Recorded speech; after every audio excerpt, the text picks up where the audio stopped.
This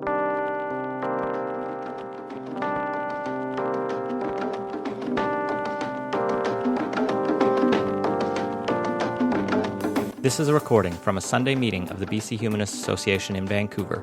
Humanism is a progressive worldview that, without supernaturalism, affirms our ability and responsibility to lead meaningful, ethical lives capable of adding to the greater good of humanity.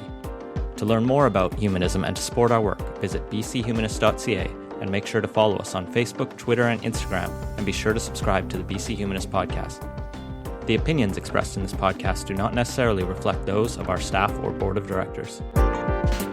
Hello again. My name is Jerry Steinberg. I am the Founding Non-Father Emeritus, retired, of No Kidding.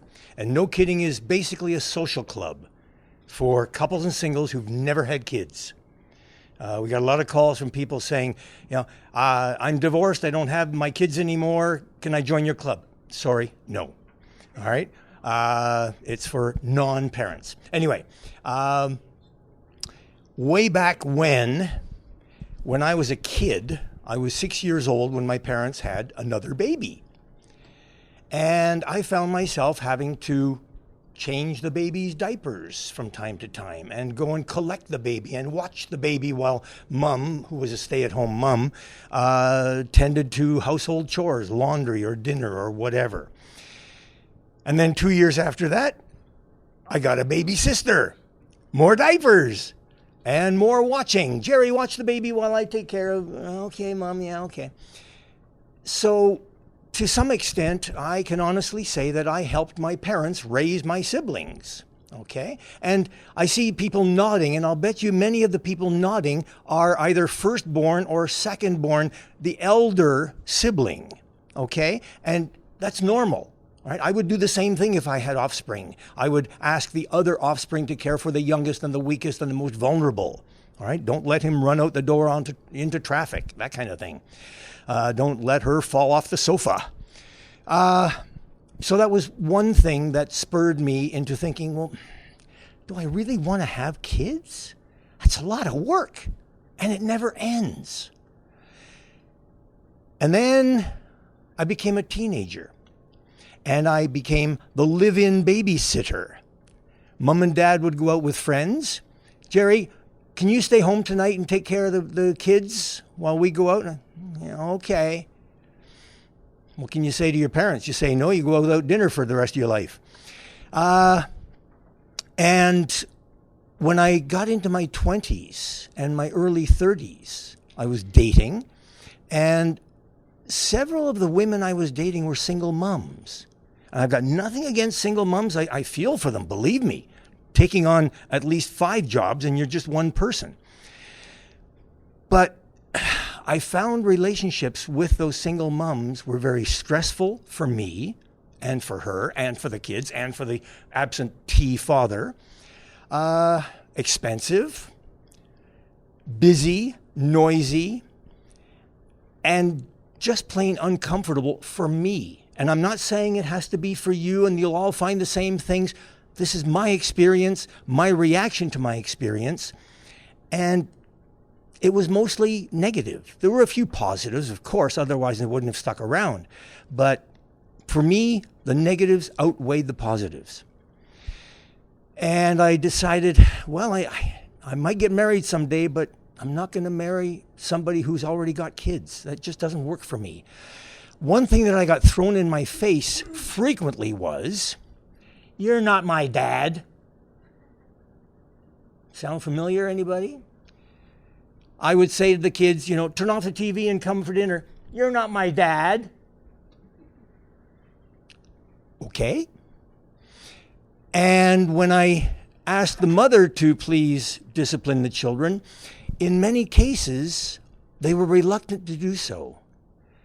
They had become very, very lenient with the kids because they were afraid that the kids might start drifting more to their father. Well, Daddy lets us do that. Daddy lets us have ice cream for dinner. Okay. Anyway, long story short, I decided I'm not going to marry into a family. If I'm going to have kids, they're going to be my kids. I'm going to raise them from puppyhood on, and they will obey me. And I won't get any of this, "you're not my dad" crap. And then I thought about why people have kids and the various pressures that are put on people to have kids. Hey, you've been married 6 months. You pregnant yet?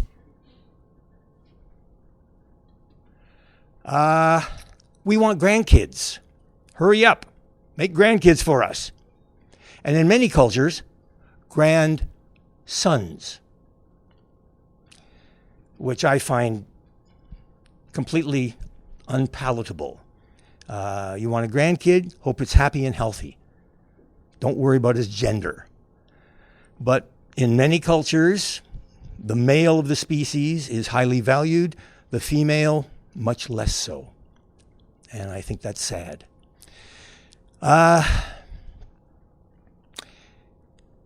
People have kids for various reasons, to keep up with their friends. Okay? We're a couple. That couple and us have been friends for 6, 7, 10, 20 years. And they've got 3 kids. And so far, they keep telling us the score is 3-0. Hurry up and catch up. That's ridiculous. Having kids to keep up with your friends is a bad reason for having kids. That's like, we're going to Hawaii for 3 months. You should come with us, whether you can afford it or not, whether you want to or not. Okay? Different strokes for different folks, to repeat a 70s phrase. Okay? You've got to do what's right for you. And you will never hear me say you shouldn't have kids. Yes, I might say you should think about it, but the decision is yours, and the consequences are yours. No kidding is not anti-kid. Okay? I can't speak for everyone in no kidding, and I won't. I don't dislike children, which when you take the double negative out, I like kids. I actually enjoy their company from time to time. Okay? Occasionally, sporadically, not 24 hours a day, 7 days a week, 365 days a year for the rest of your life. Okay? I became a teacher by choice. Nobody forced me. In fact, the pressure was the opposite. My father owned a shoe store, and I worked in his shoe store weekends and summers. And one day we were alone in the store, no customers, no other staff, and Dad said, "Jerry, someday this will be yours." And I shattered his dream by saying, "No thanks." Okay? Number one, the pressure on the breadwinner is overwhelming. It's do or die depending on how much you earn. And I found my father was very often an absentee father. Not that he lived under a different roof, but he rarely came home while the kids were still awake. He would be doing inventory at the store. He would be doing payroll at the store. He worked 7 days a week. There was no day off for the owner of the business. And I thought, do I really want that? One time, he ran an ad for a sale, and he spent thousands of dollars, and this is back in the 60s, thousands of dollars for radio and newspaper ads advertising his sale. I went to his store at about 4:30 p.m., and the store was open till 9, and he hadn't made one sale. And he was worried. He had spent all this money, and it was one of the slowest days ever. Not that the ad was counterproductive, it just didn't produce at all. And I thought, do I want that pressure? Do I want to be a small business person? Do I want to be the breadwinner? Thankfully, that's a term that's following the dinosaurs into extinction. I don't want that pressure. And I said, thanks anyway, Dad, but I'm really not interested in taking over the business. Why not? I want to become a teacher. What do you want to teach? I want to teach French. You want to teach French? Yeah. Okay, son, your decision, your life. So I became a French teacher for 5 years. And then, this was back in Hamilton, Ontario, a position opened up at Mohawk College teaching English as a second language. And I was friends with one of the ESL teachers there. And she happened to mention to me that Mohawk was looking for another ESL teacher. And I thought, I can do that. I know English even better than French. All right? I know it by heart. So I applied, got the job, and the rest is history. All right? 81, I moved out to BC, and 84, I got a job teaching ESL at Columbia College in downtown Vancouver. I was there for 31 wonderful years. Students from all around the world. We had students from 40 to 50 different countries. And the one thing they all had in common was English. Okay? From very little to a lot. And I enjoyed my 31 years at Columbia College a lot more than I'm sure I would have, waiting for customers to come in the door to try on a pair of shoes that didn't fit anyway because she insists that she's a size 6. And I'm looking and saying, no, sweetheart, that's a 9. Anyway, very often, I don't mean to put women in general down, but I just found it funny. A woman would walk in and say, do you have that shoe in a turquoise? And yes, we do. Oh, okay. And I say, what size? And she would say, 7. And I would look and think, that's a good starting point. And we go from 7 to 7.5 to 8 to 8.5. And the 9, those are better. Yeah, okay. And the fact is, of course, that different shoes, different lasts fit differently. So 2 7s may not fit the same as fit the same, period. Anyway, I'm getting off track. Okay. I'm also getting dry on the throat. The gentleman sitting there, could I ask you for that glass of water that's sitting? Oh, thanks, Dan. Okay, just to refresh. Okay. Merci beaucoup, monsieur. Okay, back to no kidding. In my 30s, I discovered that I was the only one I knew who didn't have kids and didn't want kids. Everyone I was meeting, everybody I was working with, either had kids or intended to have some in the next few years. And I thought, am I an anomaly? Am I the only person on this entire planet who doesn't want kids? And this was before the advent of the internet. I went to the Vancouver Public Library, downtown Vancouver, and looked for a social club for childless and child-free couples and singles. Now, some of you may be asking, what's the difference between childless and child-free? Childless is very often people who wanted to have children but forgot or couldn't, or it just didn't happen because the situation wasn't right at the time. Okay? Child-free is people who have chosen not to have children for a variety of reasons. Financial reasons. We just can't afford them. We can barely put food on the table now and pay the rent. And you're going to make more mouths to feed, and we're going to need a bigger apartment if we've got kids. Environmental reasons. The last thing this planet needs is more people. Look what we've done to this planet already, and we're only 8 billion strong. Come back in 10 or 15 years when we're 16 billion. If you think 8 billion can produce a lot of pollution, you ain't seen nothing yet. Okay? Thankfully, though, people are working to try to reduce that. Switching from coal to natural gas helps a bit. Try telling that to Donald Trump. Okay, I'm going to make jobs for coal miners and asbestos miners and tobacco farmers. Hey, come to think of it, that could be a solution to the overpopulation problem. People will be dying in their 40s instead of being centenary 100-year-old. Okay. Centenary. Gotcha. You'll be thinking about that instead of anything else for the rest of the day. Centenarians?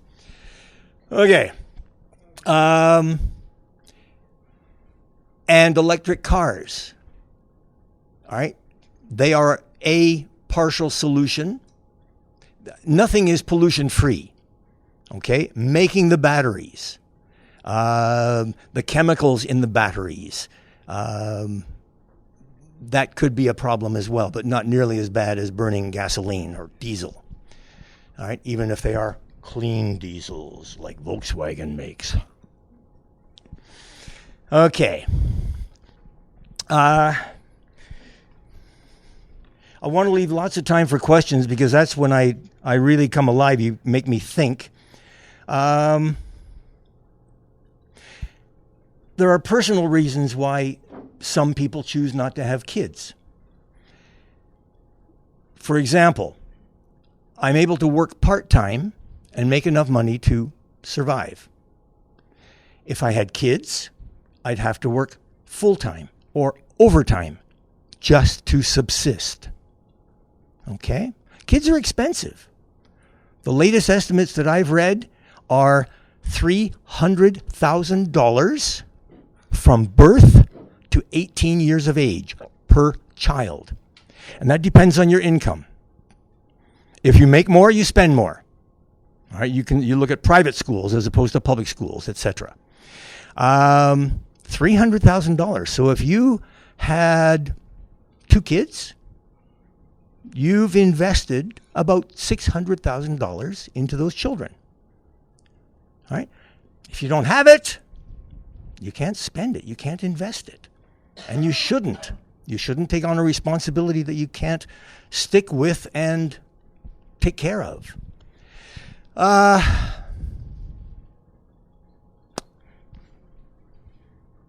getting warnings that I don't have access to Wi-Fi, and I don't need access to Wi-Fi, so thank you.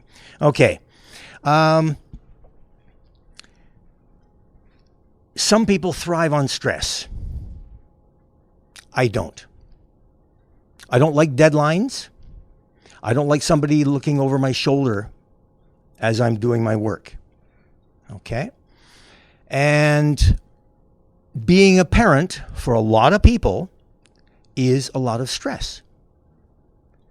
For example, and I won't even ask who has children and who doesn't, that's none of my business, but I want you to think about this. Here you are, alone in the home with a toddler.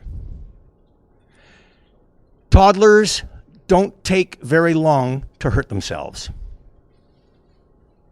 You have to go to the bathroom. What do? Leave the kid alone for just 30 seconds? Ha ha ha. Or take the kid with you. The safest thing to do is to take the kid with you. Okay?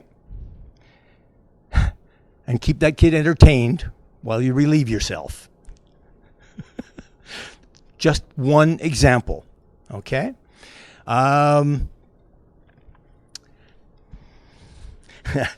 You have to child-proof the house. You have to remove or raise everything that is fragile, valuable, or dangerous.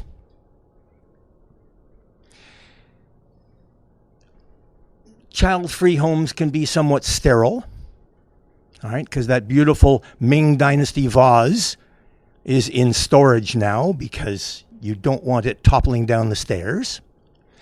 Kind of reminds me of the old joke, we child-proofed our home, but the kids are still getting in.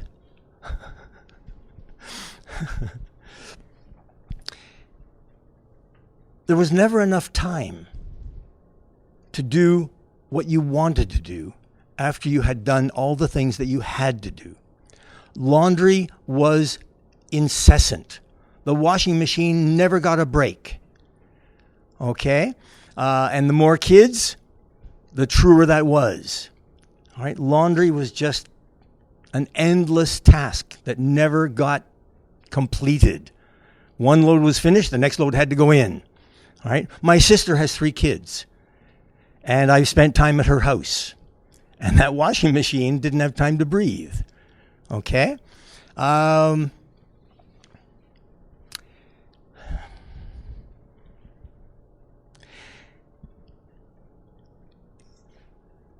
Taking the kids to and from school, to and from play dates, to and from shopping.